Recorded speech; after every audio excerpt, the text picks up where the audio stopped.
Okay, let's do this before we start. Beck and Stephen is here. Here's there. See? So you get some kind of connection. Very good.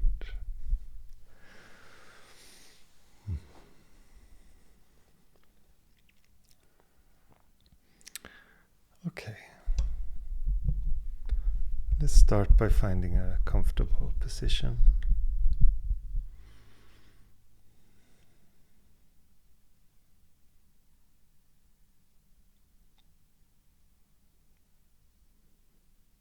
Close your eyes.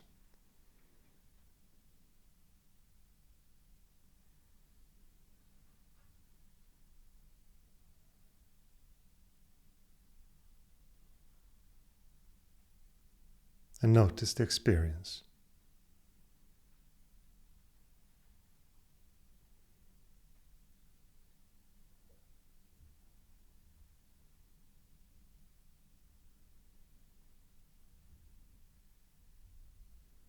Such a simple instruction,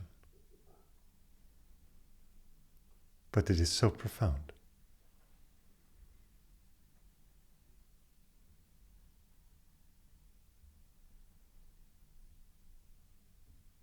Instead of identifying with thoughts in time, just notice the present moment.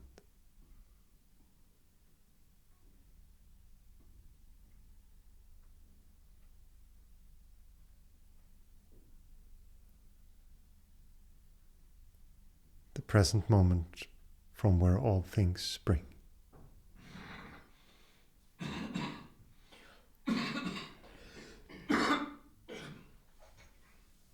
Every thought comes out of the present moment and dissolves back into it.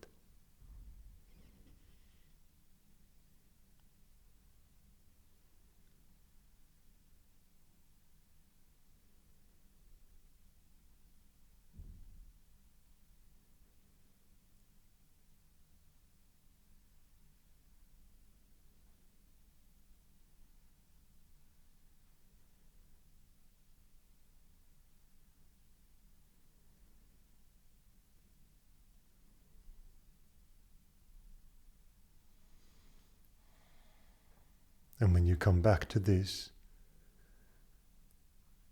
you come back to perhaps a full day of beliefs and thoughts and ideas and identification with situations and all this to come back to what is.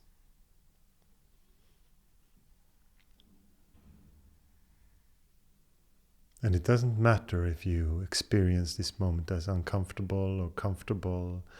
You might like it, you might not like it. You just see what it is. What is here?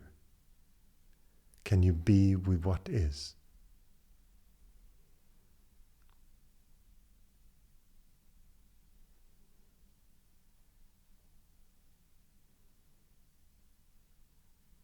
There's no need to resist anything. Just for this moment, just invite everything. There are no wrong thoughts. You don't have to keep the space quiet, nothing like that. You just allow whatever comes to come.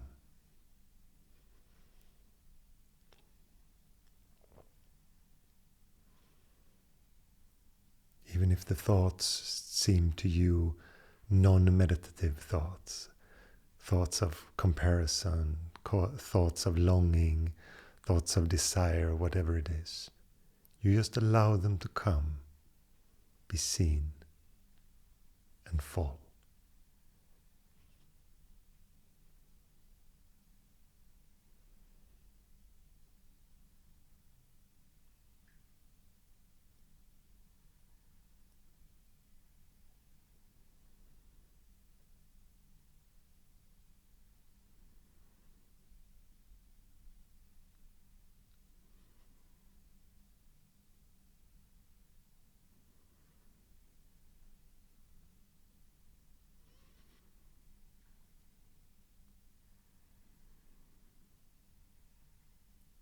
This keeps you close to the core of your being.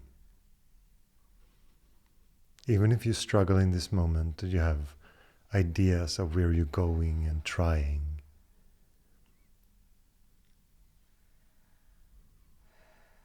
Just to have the intention to stay as you are is beautiful.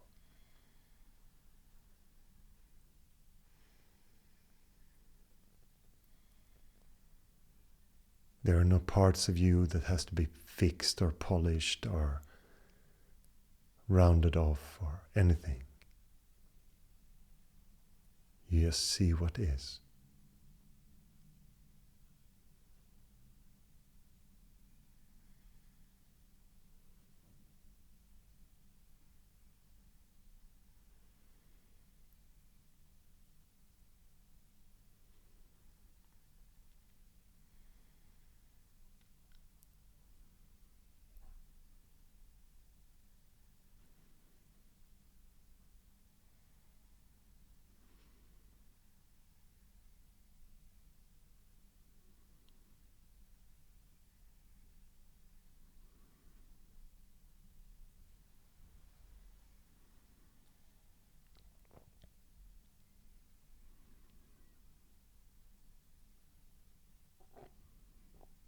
And your thoughts can seem very random, disjointed, strange, nonsensical. It does not matter.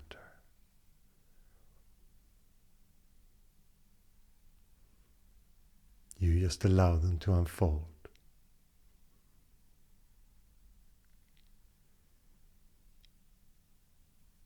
You notice if there's any resistance, if there's any effort, and you just relax that.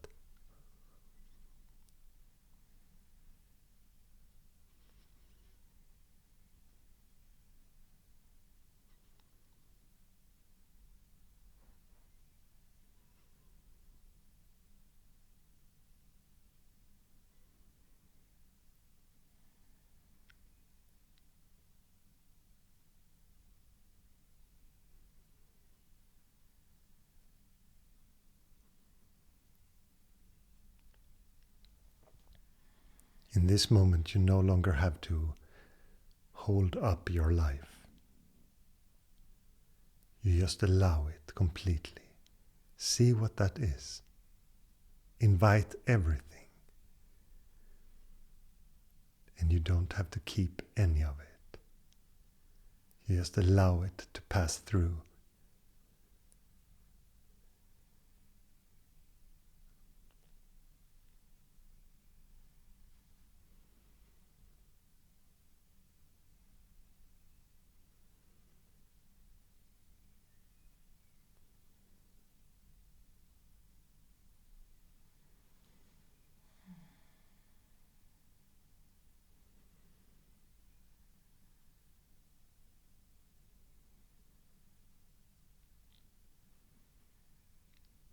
There's no need to become anything. You just allow yourself to be space itself.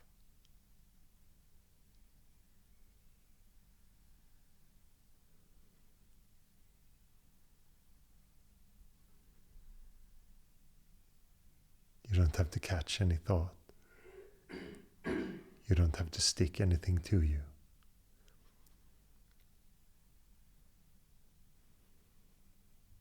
You don't have to control, categorize anything. You just see how it moves.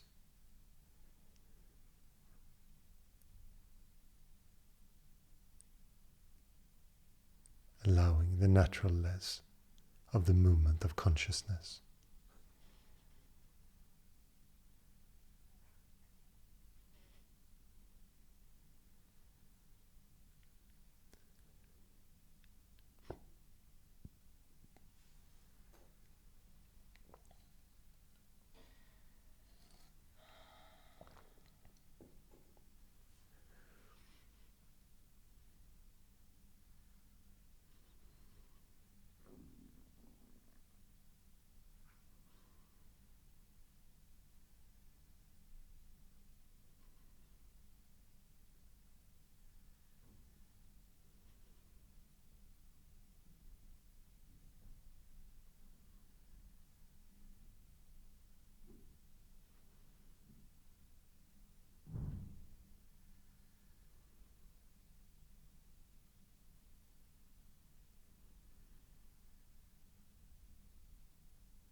there can come a sense of starting to looking for something to happen. Just notice that sense as well. This restless movement of wanting to hold on. Just notice it.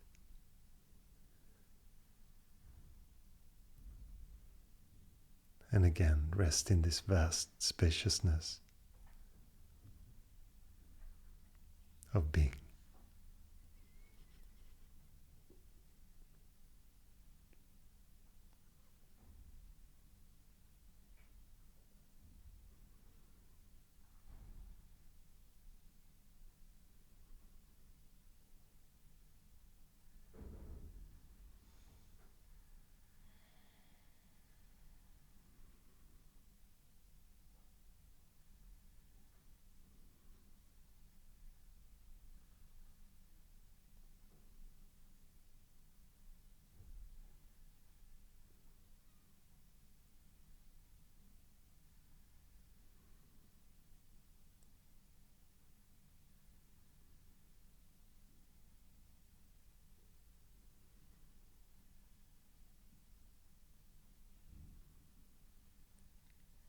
Remember, you don't have to become anything.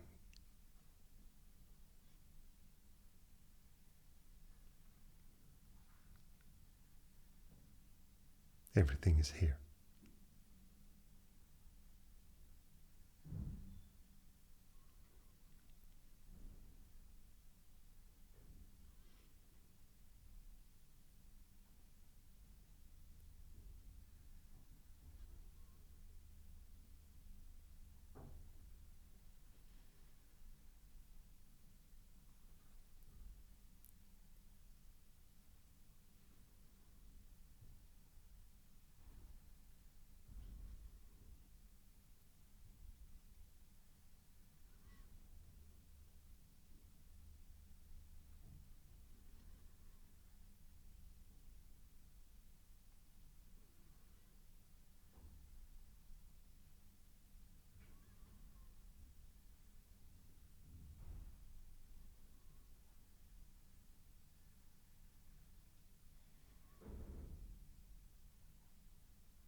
If you don't touch any thought or any content of the mind, it can feel very open, very spacious, perhaps even disorienting.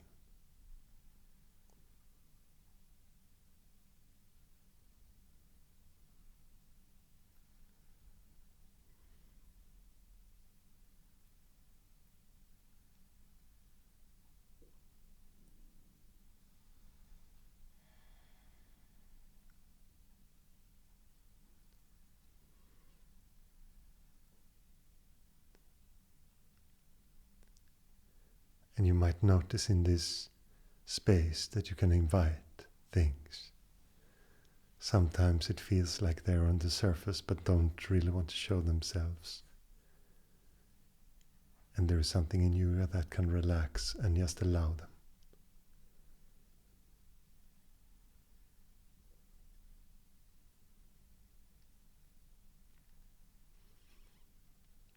Resistance can be very, very subtle.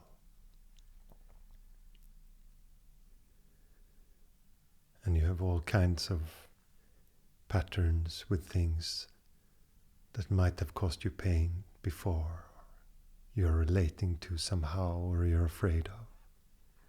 All these things can be there. And the more you relax into this spaciousness, the more all these things are allowed and can express without becoming anything, only showing what they are, a thought or an emotion that needs to be expressed.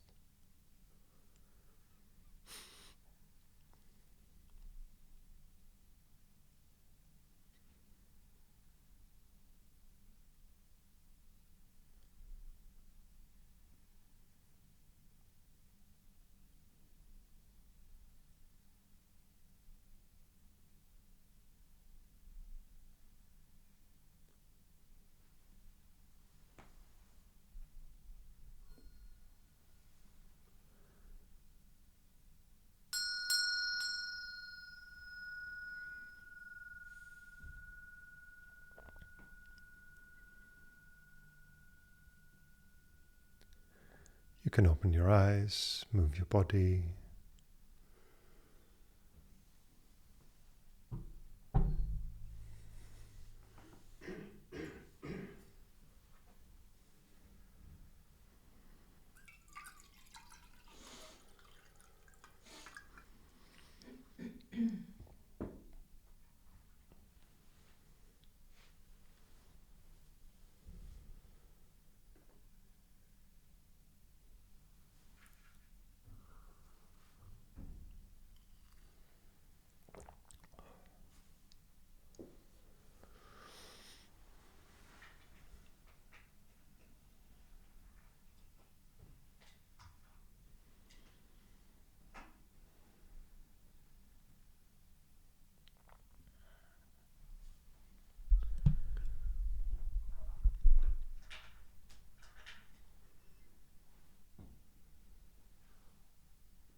Most people have very strong ideas of what their practice is, and what is real practice and what is not real practice.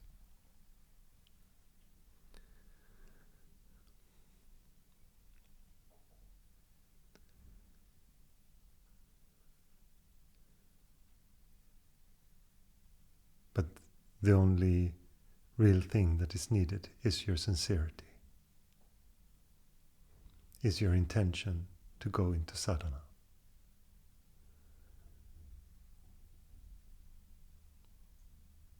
You might say that a certain moment is not spiritual, but that's impossible.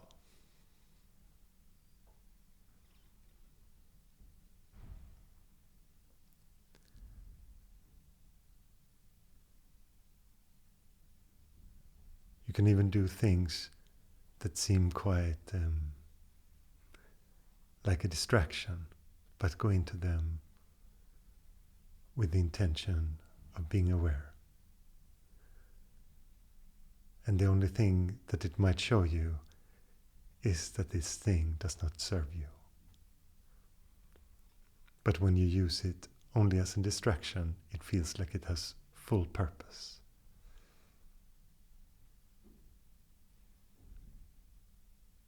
And when you meet it with awareness, it will show its true nature, because suddenly your priority is not to be distracted, it is to know.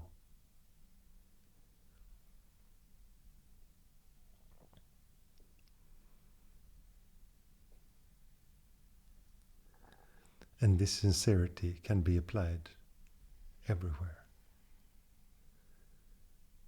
It's of course good to sit, because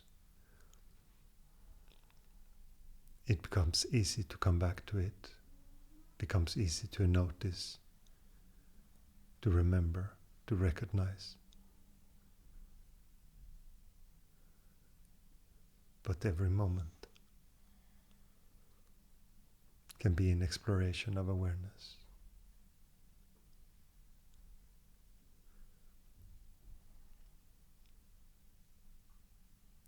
And it will be so obvious to you which situations are not interesting, because they have very little qualities of staying as you are.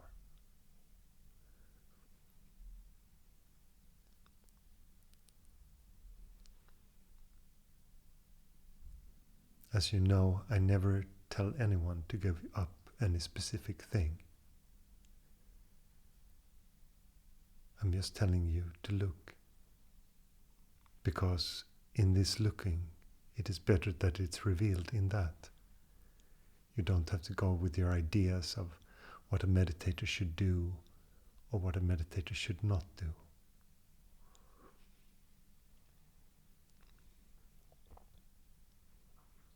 You're allowed a full spectrum of possibilities.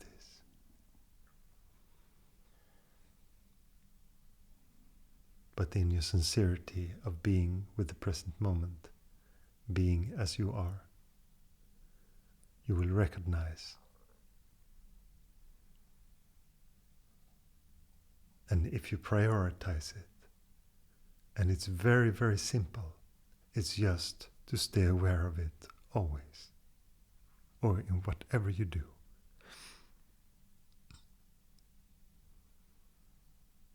And you notice that it will be interesting after a while to see where you can go. You notice that some of the most difficult ones is when you hold a conversation with someone.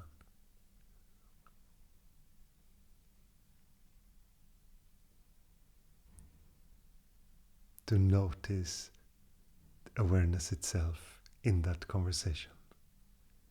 So easy to be drawn into the ideas. You talk about yourself, your day, or whatever it is. So easy to identify with the situations of that, bringing your thoughts of identification to the surface. And this will also show you that certain kinds of conversations are not very relevant to you. And other kinds of conversations are very relevant to you. And it's not always the spoken words, but the exchange of awareness.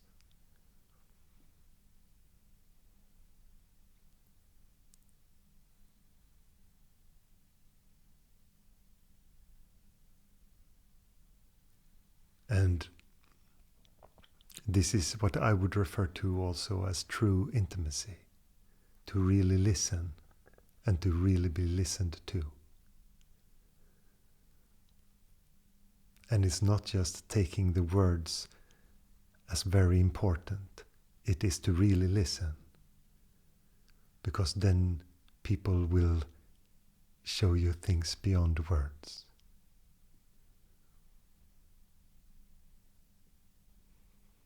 You will meet them beyond words.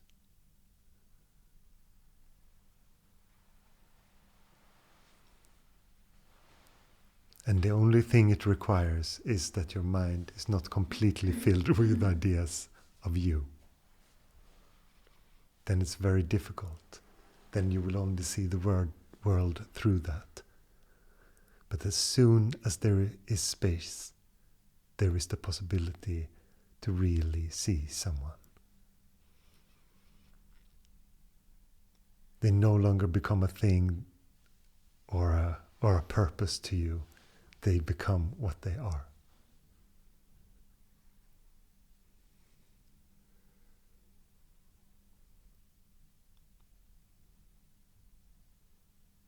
And you will notice people say things like, I have never said this to anyone in those conversations.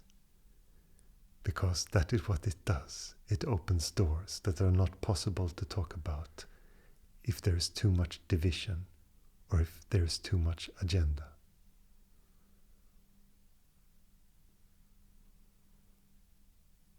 And this part of awareness is also how trust is built.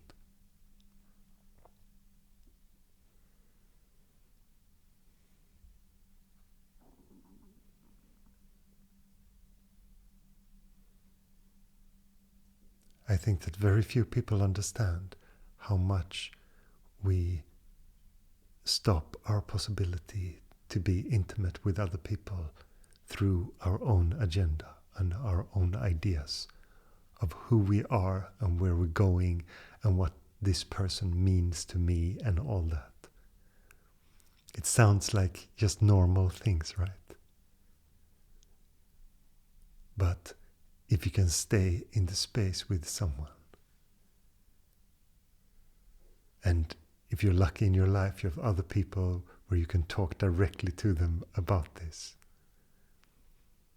then you can try it together.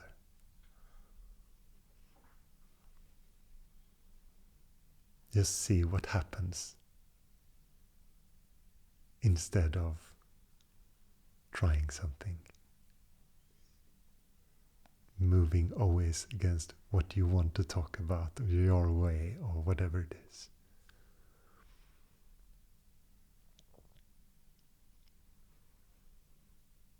This will always feel more scary. It's more risky. It's not safe. You won't know what happens, but you will also be surprised.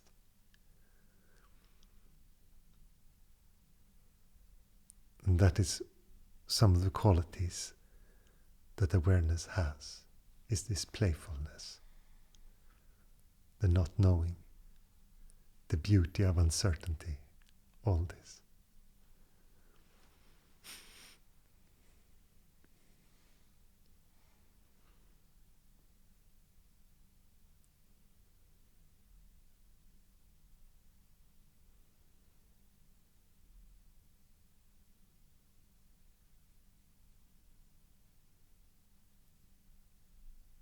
And with some people, their ideas will be so strong they can never see through it. They can never open to it.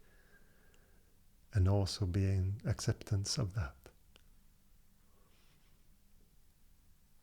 If there is too much fear, there are too many ideas, too strong of a belief in something, of an idea, it will be very rigid. It will stop all possibilities. And you don't have to fix your friends or family members or parents or whoever it is. You can also allow them to be closed. It's also all right, because you cannot pry them open.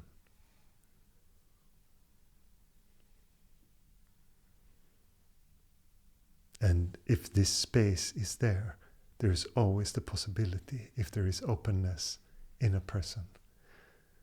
And I promise you, you will be surprised who takes the chance to share with you.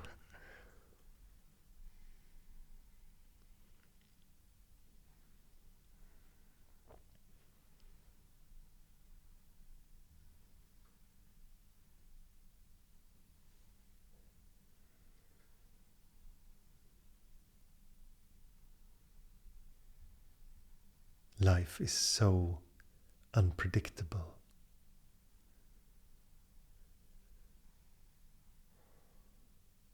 And the acceptance of that creates more space for it to be as it is.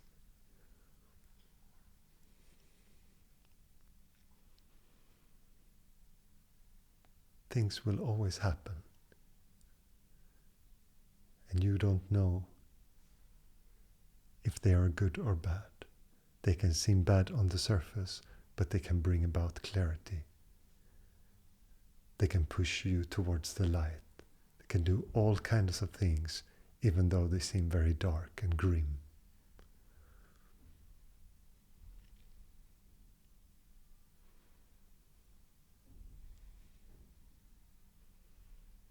The complexity of what can happen is infinite.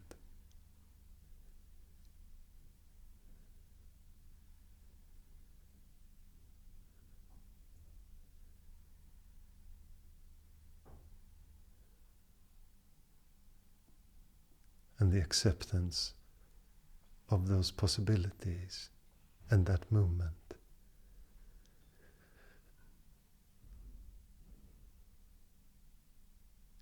creates the space for it to move.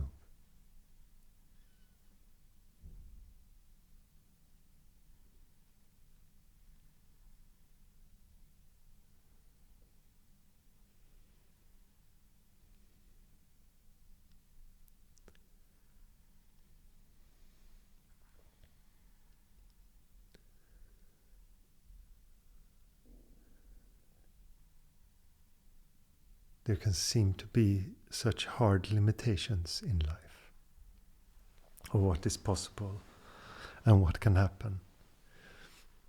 But if you really look into this, you will notice that it just happens in many different ways, with so many flavors. And that really, really strange and unlikely things happens.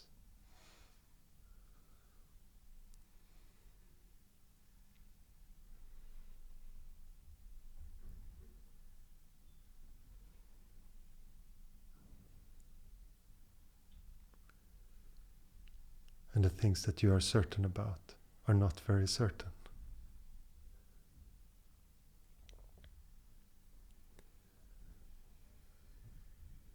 They might change in ways that you could never predict.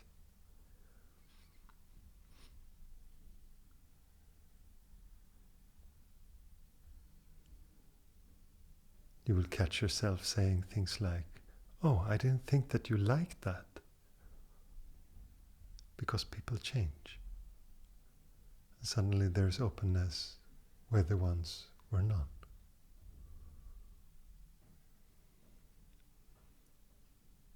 And it's so easy to have the predetermined ideas of what someone, you remember what they like and what they don't like. Do all these lists in your head, which unfortunately don't allow them to be as they are. And you do the lists because you say, but because I care about you. I want to know your preferences.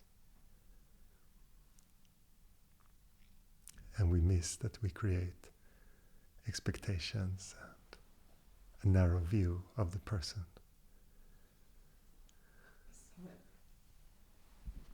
Is that then just a way of controlling?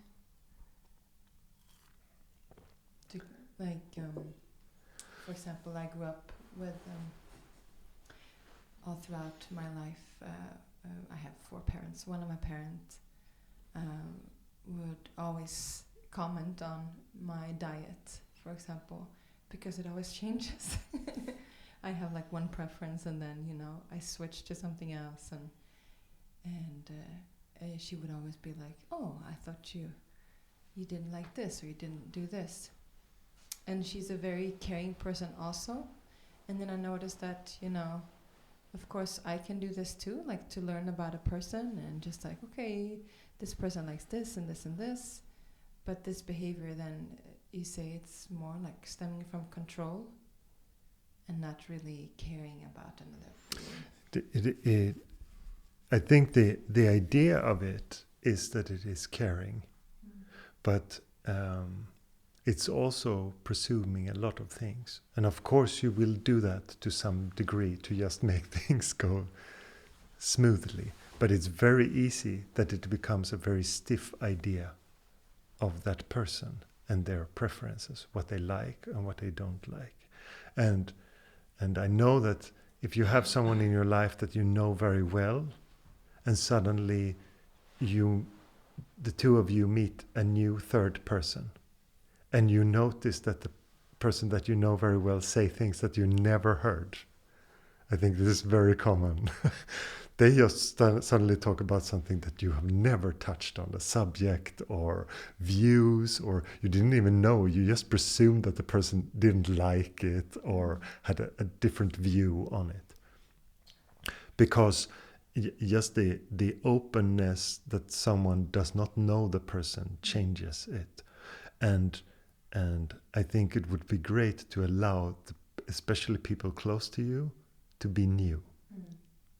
And I remember when I was a teenager, I had a friend of mine, his parents were very, very smart people. I loved them a lot. They were wonderful.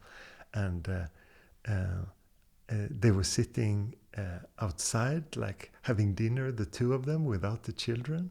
And I was asking my friend, what are they doing? Yes, they go on dates where they pretend not to know each other. So they did that like once a month, and just, okay, and what are you doing in your life? And da, da, da. And they just tell each other like they just met. And I thought that was very beautiful, because it just creates the situation where you have to take them as they are, and not, they just threw away, like a role play, they just threw away all their preconceptions of them, all the ideas, and just allowed the other person to talk about things. And of course they said, yes, they really like it, because they talk about things that they would never talk about otherwise. And so with that, I just want to say that we are also so used to our conventions and what is nice and what is not nice, that we also never experiment. We don't experiment with the people around us, or do things like, you can just role play something and break your ideas of what it is and who they are and how you can meet.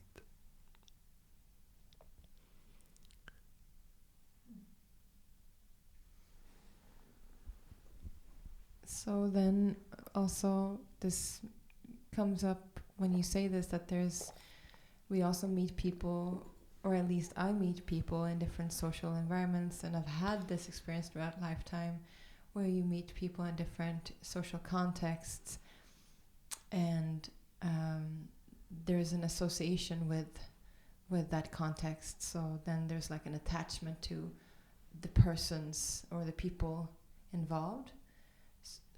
Do you understand what I'm saying? Just for example, if I'm into cosplay, I'm not into cosplay, but if I would be into cosplay and I would meet like two people there all the time, I would have this association that they are the cosplay players, my cosplay gang, you know. But this also creates an attachment to a social setting. For example, like this is a spiritual community. So this creates an attachment that kind of locks in the person even more. My idea of myself, my idea of other people. Absolutely. And the problem with spiritual communities is that people think that they come to them and they have to act in a certain way.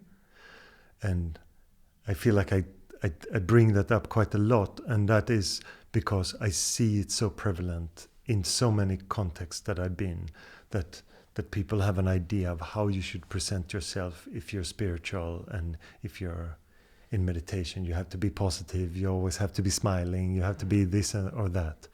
But it is much more important to be authentic, and to bring everything that you have, and not try to suppress the things that you don't see as spiritual. I can't stress that, because it's so easy, even if you for many people, it's even if you don't think that is like the default thing of doing, because you just want to fit in, and you want to be accepted of the group. We have all these behaviors, and then we just, okay, this part of me is not correct here. So you just, without thinking about it, you just start to suppress that, and you want to enhance other things about your person. So it can be so subtle, because you already have the mechanical behavior of doing that. So I get really happy sometimes when people ask these really outside the box questions about spirituality and their approach to it. And I'm trying this, or I'm doing something like this. I try to bring my spirituality into my bodybuilding, or whatever it could be that you wouldn't automatically associate them. But all these things can have, everything that takes your presence or your concentration can of course have those qualities. And if you're sincere with it, and you want to really look into what it does, it's good to bring it into every aspect. What does it do in my relationships with closeness and intimacy, and in conversations with my friends, and at my work? How can I do my work with awareness? How does that work? And contemplate on these things. Don't be afraid to ponder it a little bit and to think about it. And also ask yourself, what does it do for me? This behavior that I have, why do I have the tendency to go to these, distract myself in these ways, or whatever it is? Why is the attachment to this thing so important? Because some things can feel like, some desires and attachments can feel like life and death attachments, even if it's ridiculous things. Like it's really your lifeline in that. You have to do it. So these things are good to contemplate on. What does it really bring me? Why is it so profound? Why do I see this thing as, that is what I go to when this is relaxing, or this is whatever your idea is.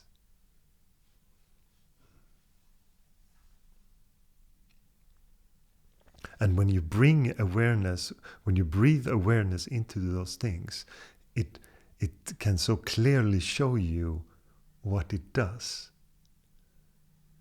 And maybe your relationship to it will change. And that is also beautiful, because new things will be shown in it. Certain aspects of it will be enhanced, certainly. And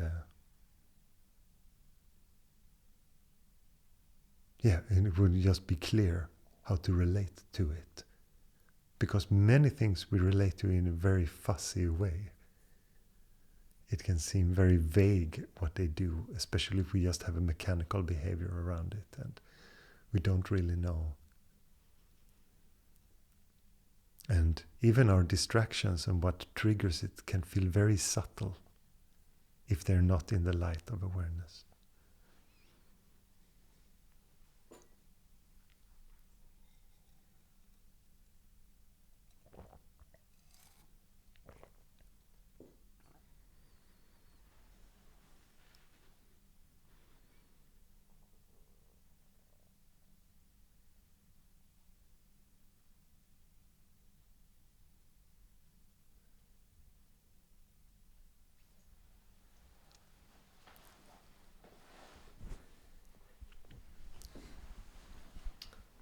I was thinking, I started doing some playing a role-playing game with some friends a few years ago, and I always thought, obviously some ideas about this is just for nerds, it's such a weird thing to do.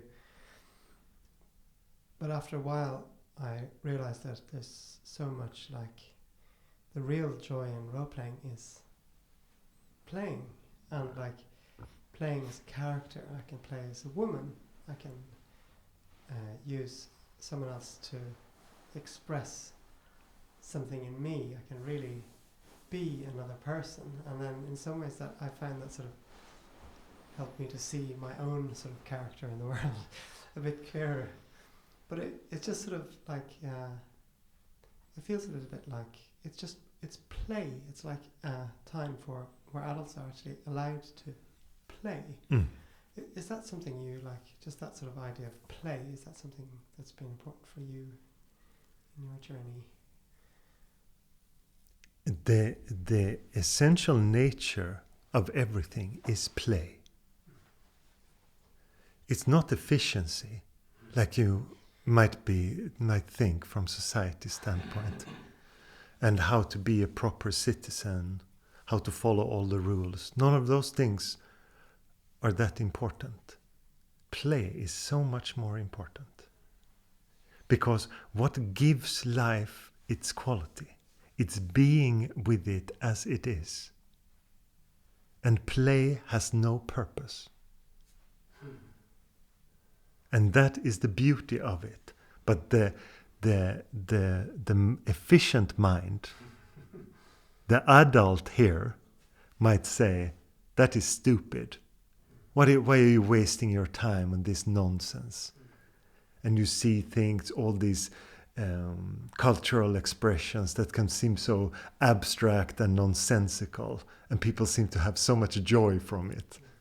And maybe people who see that feels envy of that joy, and that is just nonsense. That's not a real job. It's not a real thing to do. It doesn't have any purpose. And that is the beauty of play, is that you're not trying to get anywhere. You're just enjoying the moment as it is. And you're playing with the possibilities that you have in that moment. And often as adults, we have to create a context in which we can play. Children just play with whatever they have. They find an old shoe and a string and a rubber band, and they can play all night with that. But as adults, often we create a context in which we have to play. We improvise music together, or we play a role-playing game, or something. But it has the same. The thing that is enjoyable in it is the present moment.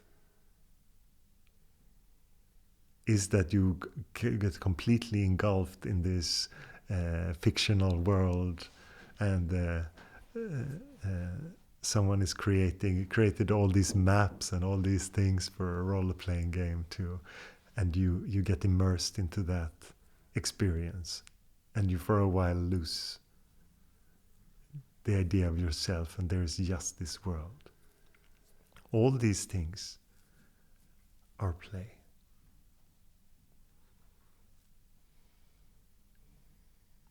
But we also have to understand that the reason that we're drawn to them is usually because the egoic mind feels heavy. And for many people, it feels like you come back to your ordinary life and the heaviness of being a person. And this is the beauty of meditation, because it does not have a context of escaping. We're going right for the source of it. What is this uncomfortableness? What is this suffering that we have, that we feel, that we constantly feel dissatisfied, always trying to still a thirst of that it's not enough? This is the beauty of the directness of self-inquiry and meditation. We go directly for the source. But the source itself has the quality of playfulness. And you will notice this quality in yourself, and you will notice it in others that are very connected to this source. That a very natural thing with it is to play. Is to just see what happens in the moment. And that becomes a feature, not a flaw.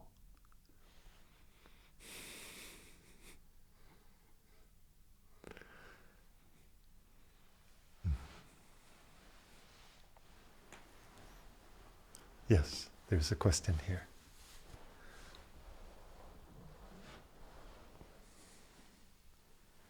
I have a question about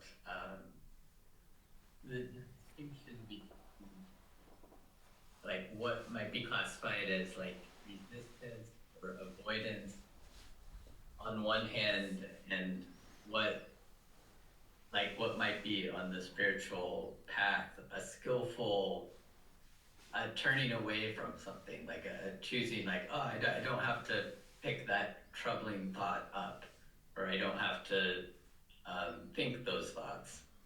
And like, yeah, kind of the distinction between that and something that feels more like a habit of avoiding certain things because they're uncomfortable, or I don't want to look at them, or something like that. Yes. It's very easy that that you start to avoid certain things because you can declare them as non-spiritual.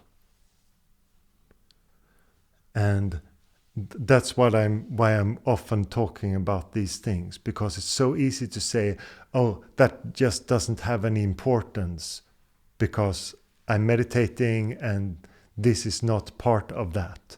But that means suppressing the things that are dark, for example, because you feel like I'm more positive now, I'm this or that, I'm trying to better my life and I don't need these things. But we have to embrace all of it. There are no things that are taboo in that sense.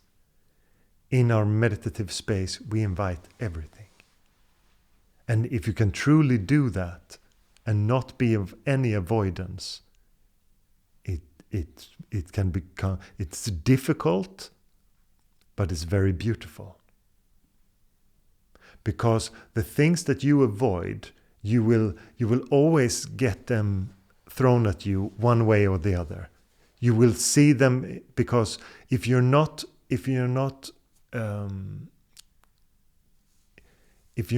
in acceptance with them within yourself, you will have that feeling when you see someone else feeling the same thing, they will trigger you. You will say things like, I don't like that person, or because they have the same thing that you feel, and they just express it. So you can feel disgusted even by those feelings if you're not in acceptance of them.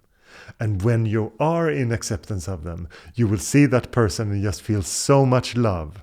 You just see their fears and all their trying and all their striving, and you see the exact patterns that you have, but now you are in acceptance of it, and it's so easy to just love them. So it makes a great difference, these things, and they can be very, very subtle. Avoidance can be very, very subtle. Did I answer your question? You did, or you answered like that half of it, and I feel curious about like the other half of when there can be noticing that like I don't need to pick that up. I don't need to pick something up, and so there's something that feels very easeful about that, but it's still like a choosing of not to handle something in some way. Yes. Yes, I understand that that can sometimes, you mean just observing thoughts and not even, and the thought comes and says, I am important, you have to deal with me, and you're like, okay, see you later. And you just allow it to go. But if there is some real urgency in something, it will come back. And also trust that. And in your moment, you just allow it to pass. You don't have to engage with anything. And because it's also that we can become so mechanical in, as soon as a thought is important, we attach it to ourselves. We're so quick of doing that. So then everything has to be dropped every moment you realize, oh, important thought. I have to drop everything. And that also becomes really a trigger that the ego can push. It can just push that button because it's so important that you will drop everything and just do that thing. So it's good to just be with these thoughts and just allow them as well. And if they want to come again and tell you it's important again and the situation is right, okay. But it doesn't have, the ego is not king. Do you understand what I mean by that? It's not the ruler of you. This inner voice telling you what's going on is not the ruler. Beingness itself is first. And most people have got that priority wrong. They let the mind and the ideas of the mind completely control them and trigger them in everything. And the more the intuitive sense can play, you will also see that you do decisions completely differently. What scared you before and very quickly draw you into a behavior is not like that. It's much more open, much more playful. And the quality of life becomes much less serious. It doesn't have that heaviness with it, that everything is important. This is important. That is, the ego is very much like that. It just want to, all these thoughts are important. You just have to go through them right now. Everything is urgent, everything is. So you can just say, okay, if it's important, you can come back later. I'm sitting here now.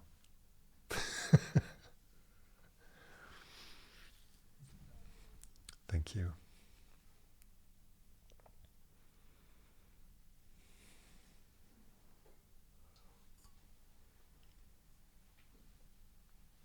Anyone else?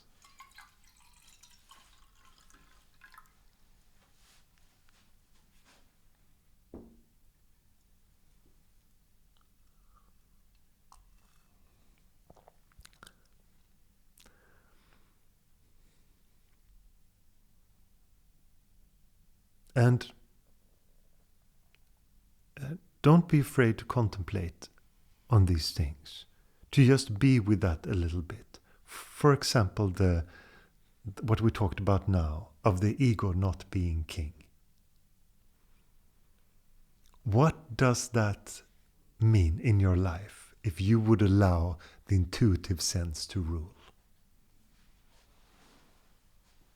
What does that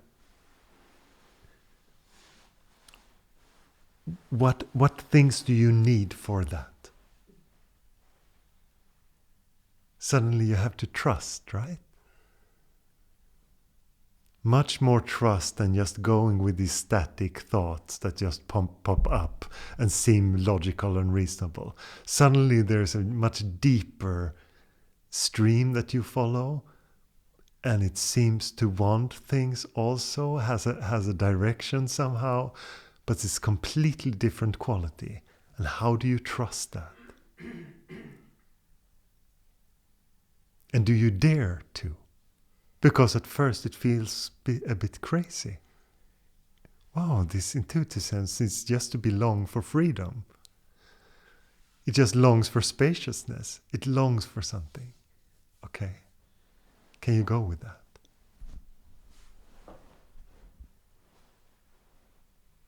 So, and perhaps you have to be with these thoughts for a while around it, and just understand for yourself what would it entail? What does it mean to prioritize that deep intuitive longing for freedom over my usual thinking mind? What would it do? Can I be okay with that? Maybe it will take you some time. And you will start to realize, okay, I need some kind of faith in this. I need some trust with it. And be with that. All these things are beautiful to contemplate on, to be with. And if that sincerity is there, it will be easy to do so. It will feel super relevant to do so. And you can never force anything. You cannot force anyone to have faith. They will have, if they will say, yes, I will follow your way. I will try the faith that you're talking about. They will just role play faith. Because it has to come from you. So there is no point in forcing it like that. But be on the edge of your understanding. And if you start to understand what that means, at first that can seem also very abstract. What does it mean to be on the edge of my understanding? Because you have to understand where you are, not where your idea of where you should be is. Because that's usually where people are in their mind. What is my real understanding of this? What do I feel fine with? What does it mean to follow the intuitive sense? What does it mean to go with the existential longing for truth instead of just always going with the thinking mind? If there's just a little shift of that, what does it do? If you start to lean into that, what does it do? How will your life unfold then? What is all this? And who are you in that? All these things are there. It is, I think that many people are looking for like the right little piece of the puzzle that's gonna fit in, but actually all the roads lead to the same goal, if you would call it that. They all lead to the same thing. It's just a question sometimes of how long that road is gonna be. Because if the idea is that it's going to take lifetimes, it's going to take lifetimes. You understand? So the road can easily be manipulated by the mind of ideas of what are the obstacles and how long should it be and what am I on a good path or a bad path, or is this a false teaching or is it the right teaching? And the beauty of the trust is that even if you would come in situations where there's a lot of false spirituality, you will also sense that. So you will suddenly understand things through that as well. That is your sadhana then. But that doesn't necessarily, it's not so important, right? Like if you go to a fake teacher, but you are genuine.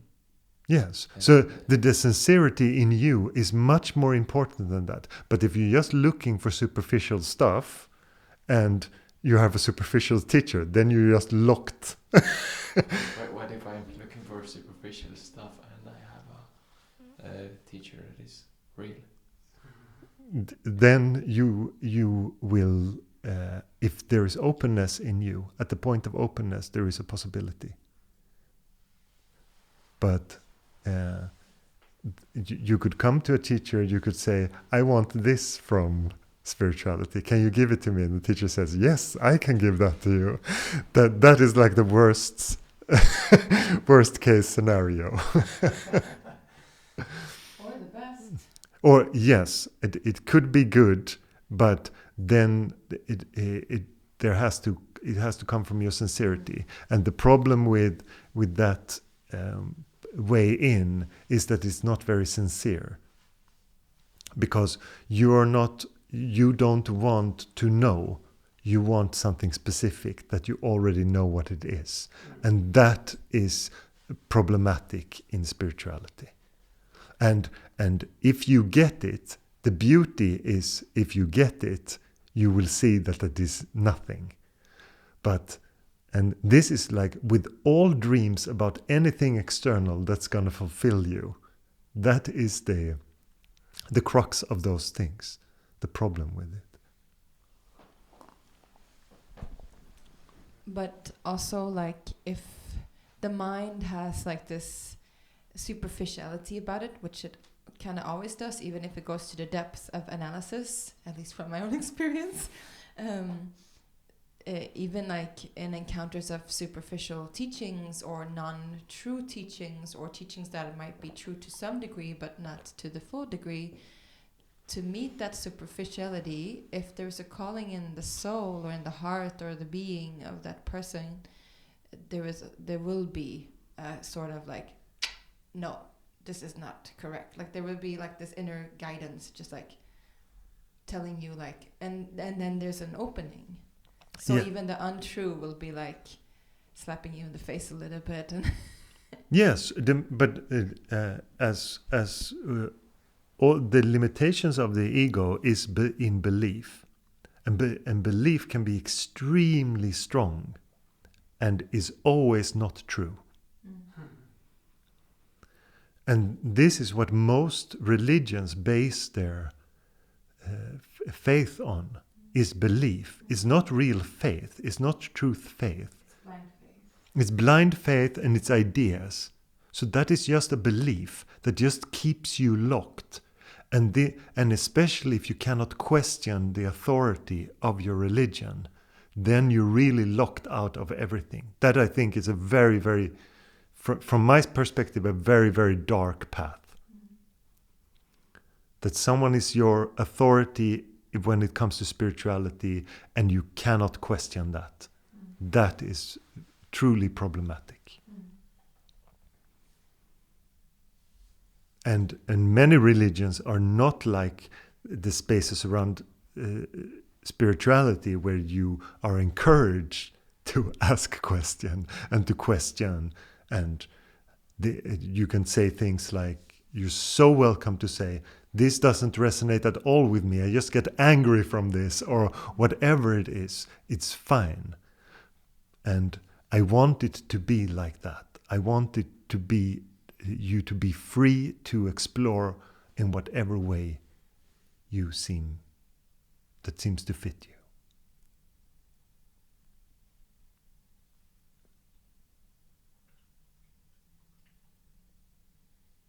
True spirituality always has to do with the freedom, and to see that. And you should never trust any teacher that does not have that as their first thing.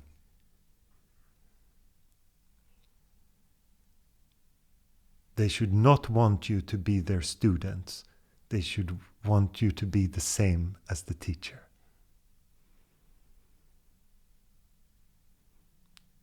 That is the teaching of love. Because it's the same in you, the same in everyone.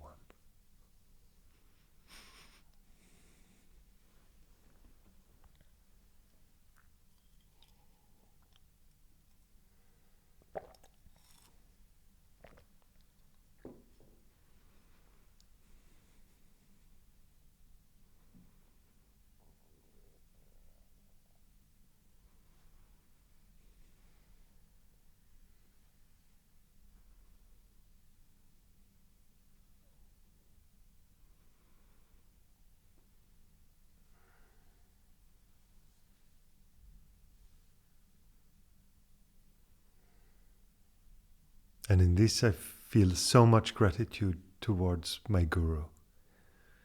It's a beautiful example of that in practice. And he taught me so much by just not caring. And of course he had great empathy for people and really met you if he noticed that you were sincere in your spirituality. But he did not care about all these small things. How he was portrayed, what people thought, all these things were completely nonsense to him, as they should be.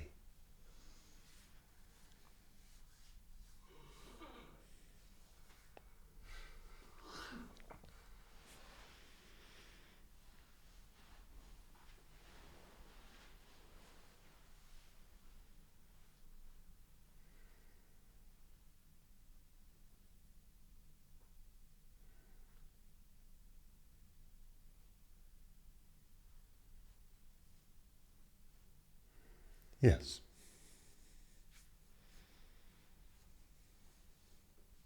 Could you say a little about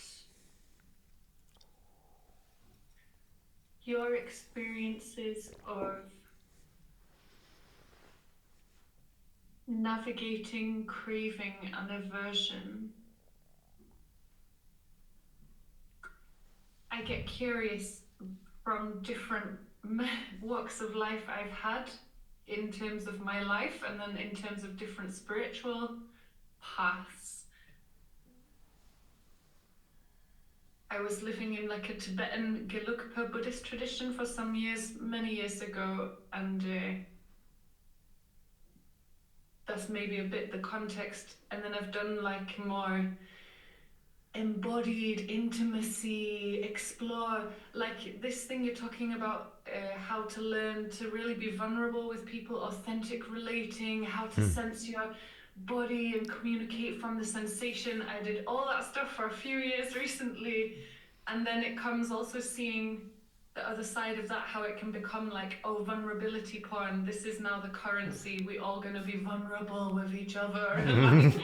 Yes. Everything has its other side, and I notice I get also like, I don't know, like there is no there is no one path. Everything has its Yes. side. And also what you specifically go through and the things that you are drawn to are specific for you. Yeah. Those are the things that somehow trigger you with your fears and your psychological makeup, and that makes sense for you to be in this context. And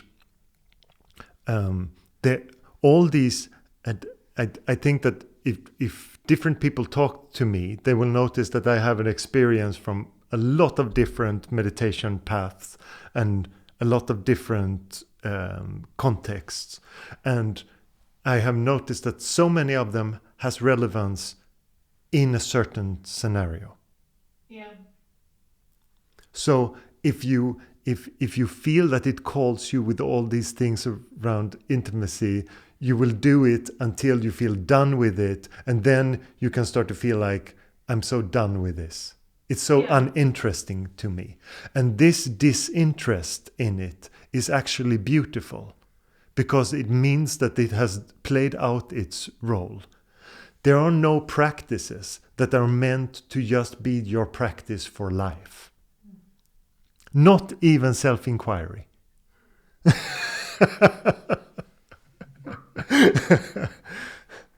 Yes, but to many people that is like the ultimate thing. But as my teacher so beautifully put it, it's like taking a thorn to bring out another thorn and just throw the thorns away.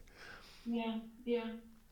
I was my question is like, I'm curious about, maybe it's not so,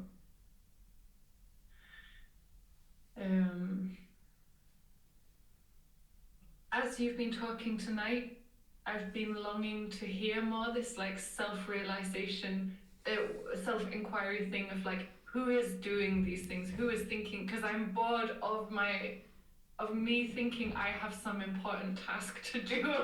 Yes. And then I got thinking about what is, I guess my curiosity is obviously for myself, but I frame it in like, what is your experience of these things? To do with, I was thinking the thought of, I have no chance of staying anywhere near authentically present if I am surrounded by triggers, partner, stimulation, stress, these things. And I laugh when I hear myself, but Yes. this is the story. And I really think like, what is it with, and then when I hear you, I get a little almost like anxious or triggered, where I'm like, well, are you telling us that we can just go off and do whatever we want, and we can go in like on a sex tantra thing and it doesn't matter? And where is the boundaries on craving and desire and aversion, and where is the structure in? Yes. I am not going to hold your hand like that. I'm going to keep talking to you like you're adults. And that you can have your own freedom, experiment with yourself. Because I don't believe that making strong rules about. I will tell you, if you ask me, what do you think about this kind of courses or this, I can tell you what I think. But if you have a longing that you have to explore that, then go. I get so many questions about drugs, for example. How drugs can enhance your experience in spirituality, blah, blah, blah. I have never been drawn to any drugs. I stopped drinking alcohol when I was 23, and I've never taken any drugs. So I have no experience of that, and I have no longing for it. So how can I tell you about it? But my disinterest shows me also that it has no relevance, really.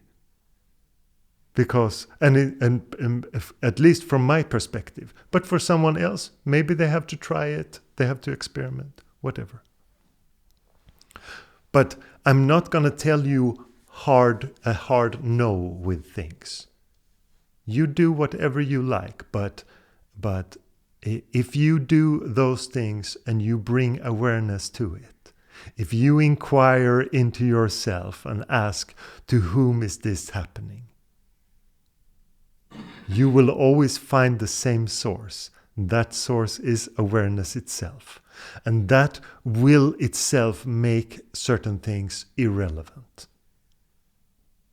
You will lose interest in certain things because you have thought earlier that they will bring you some sense of completeness or whatever it is. And you can have that sense with your partner or with people around you, and this is the purpose of my life, and suddenly you see something deeper in that. And you see, oh, there is an exchange, but it's not the exchange that I primarily saw before. Some people have a very transactional view of relationships, for example, but usually that is not really what keeps the relationship together. And maybe they don't even know it, the other parts of it, that there is a more spiritual connection and there's a deeper connection that is also there, but it's obscured by all these wants and needs and ideas. And when we talk about like cravings and desires and things like this, I love to take Nisargadatta as an example because he's one of the most profound realized masters in modern times, and he smoked cigarettes. And it hurts the yogis so much when they hear about him and they love his teaching, and then they hear that he smokes cigarettes, like, oh. Because he just said, my body likes it. And people asked him, but why do you still sing bhajans? Why do you still do these things? You are completely absorbed in the beingness itself. You don't have to long for God. You don't have to do anything with that. And he just says, my body seems to like it.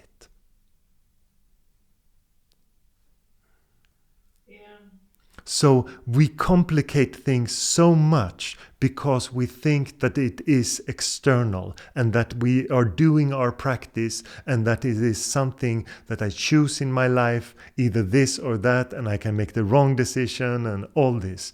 But just go with the sincerity of awareness and it will show you. Yeah. As soon as that takes hold, also the inner guru takes hold. I'm not telling you anything new because you all know the things that I am talking about. But you just want to be reminded. Right? It's nothing new on the horizon. It's not like oh wow, I never heard this before. There's no one coming to me like that. It's always the same things that we talk about. It's not a new subject. I can use new words and I can create the context and spice up a story a little bit so it's nice in some way, but it's nothing new. You just asking me time and time again, I have this intuitive sense that it's like this. Am I correct? And I say yes. Or I say, you're listening too much to your mind.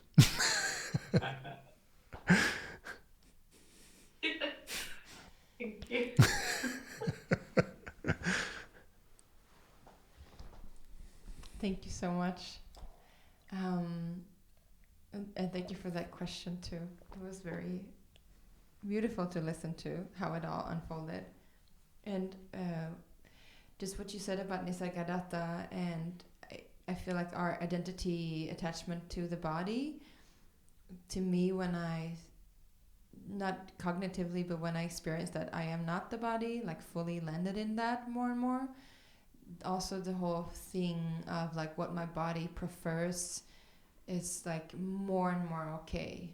And also I realize how it connects to the other bodies that my body is connected to, like my ancestors, like what were their preferences in terms of food and beverages and music and all of that. Like it kind of like locks into the cells a little bit more than it has to do with who I am.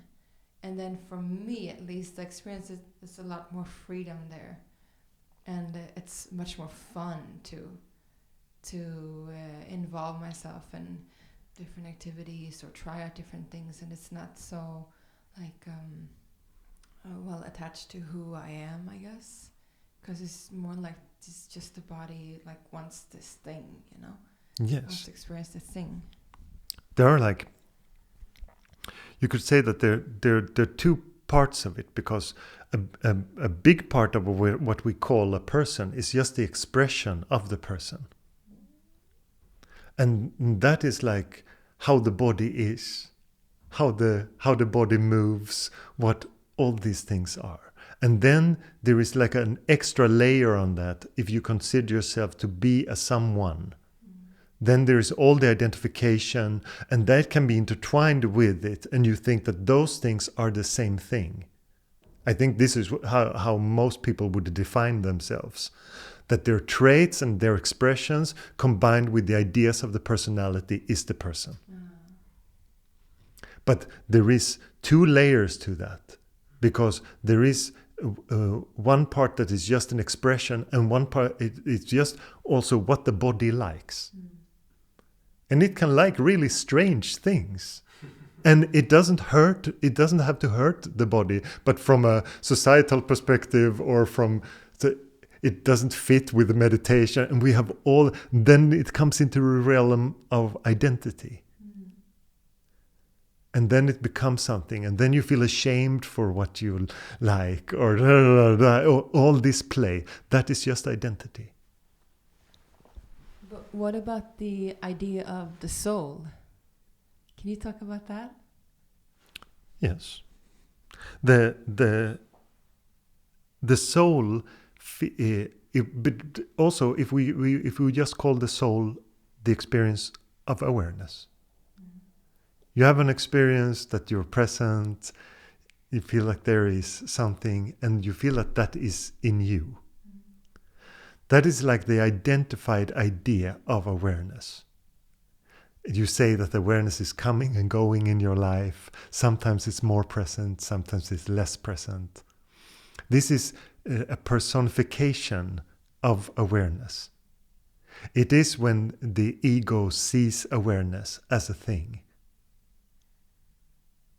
You understand? It talks about it like a phenomena in time that comes and goes. You understand all these? Yes.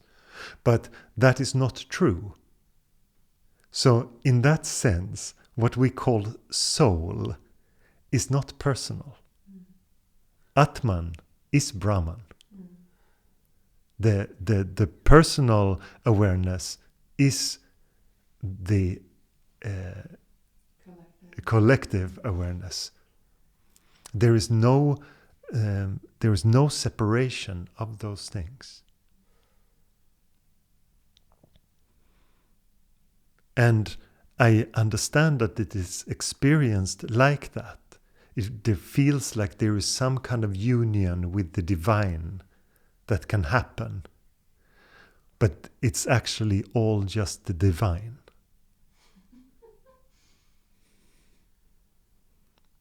There is not a need for emergence, even if you can have that in your heart and you feel like that prayer can feel so strong. I just want to merge into the divine. You can have all these. But what that really means is just to see yourself as you are. because the divine is looking through these eyes and seeing the world and assuming itself as a person. And through the eyes of the idea of that person, it becomes a separate awareness. You say, yes, but I have, you recognize the space of awareness, but you say, but in some way it comes from me. And there is some lingering identification with it. Even if there is a lot of spaciousness and it can feel very, very free, and you can have the realization that everything comes and goes in it, there's still a small sense of, yes, that it in some sense is personal and not a part of the whole. But the awareness is just awareness. It's not a awareness in awarenesses. That feeling of I just thought about that too, like the other day, like, and I think about that sometimes. It's just like that every single individual have that feeling of I, and that feeling of I, well, we can correlate it and play with words about the all-seeing I, but also it's kind of just a viewpoint, right? It is. It is not. There is a sense of I, but that sense of I is not personal. That is the core of it. It has no center. It is not a thing that is in you. It's the same.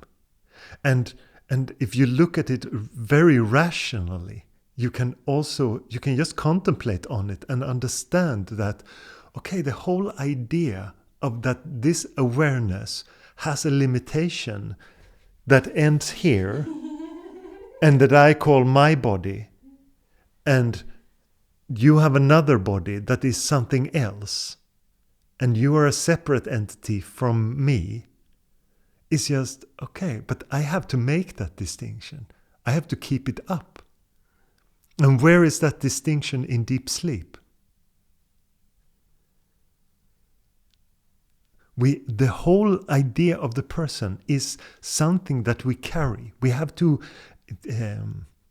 hold it up all the time. As soon as it is not held, we fall back into beingness, awareness itself.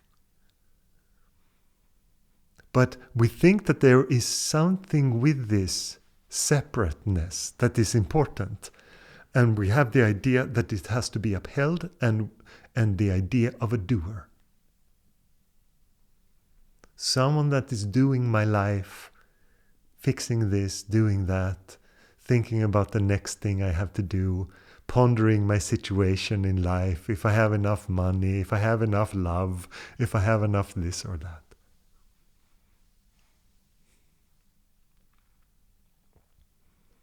But all those things are just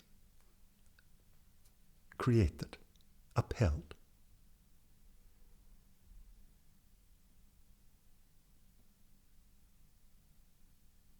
And from that springs the next thing that the mind goes from there. It is, how do I surrender? As if it's up to the mind to do that. Ulla says, with bhajans. But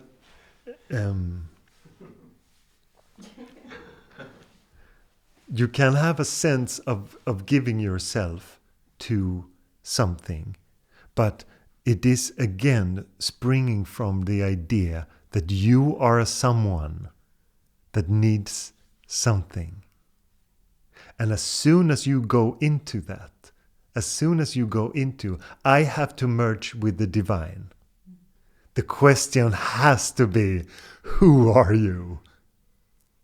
What makes you different from the divine? What is it that you uphold, that you take yourself to be? Can't you just long for... Thank you. you just long for merging or unite? Yes, Then you and don't have to do this. and there's nothing wrong with that longing, but you have to understand that the whole view of that longing is being separate from the divine. Yeah. Yes. Yeah, but if you practice it, then you start to unite. I mean, yeah. Yes, but the way that you're talking about this, when you say what is merging with what, do you understand? It is more of a reveal that everything is the divine. Because as soon as these ideas come, you can stay with them in separateness. I know that I talked about this before, but I talked about a moment where I just been seeing Adyashanti, and I was sitting in meditation and feeling so spacious and so silent, and the thought comes, I heard Adyashanti's voice that everything is one. And I was just completely taken out of my meditation because that identified idea of emergence started. And that separated me. Instead of just allowing beingness to be, I tried to merge.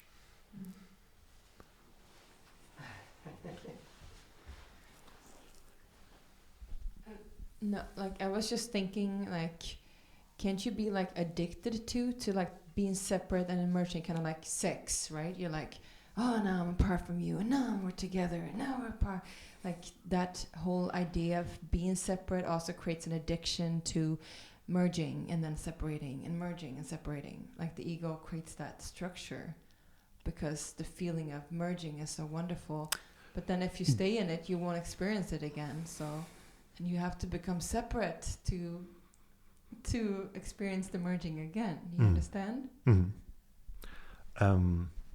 There is a very common version of that, and it's just the tension of the ego and the release of it. And as soon as you have cracked the code of that there is, when the tension comes to a certain point, you can relax into it and you can cry, and people more get addicted, it seems, to the idea of that is very spiritual.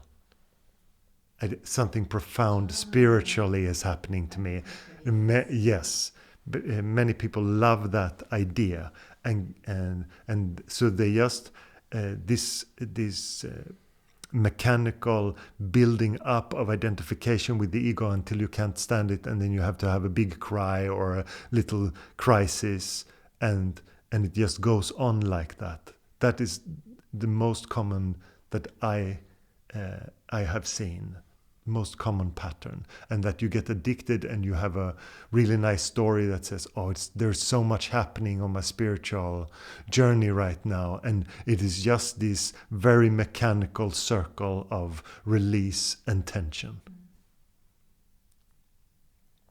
So it's very common that we make all these nice stories about what is happening to us. The best thing is if you can just throw that out and just be with what is, and whatever comes, it comes, and you don't have to go through it. When the crap leaves you don't have to collect it again and look at every part of it. There's no need. And if another tell is also if there seems to be the same situation happening again and again. This is a very good thing to be aware of, because the fluidity of life is very varied. So if you have the feeling that the same situations are coming to you again and again and again, it has to very much do with your fears and your behavior. And it's so common that people just say, I have so much bad luck,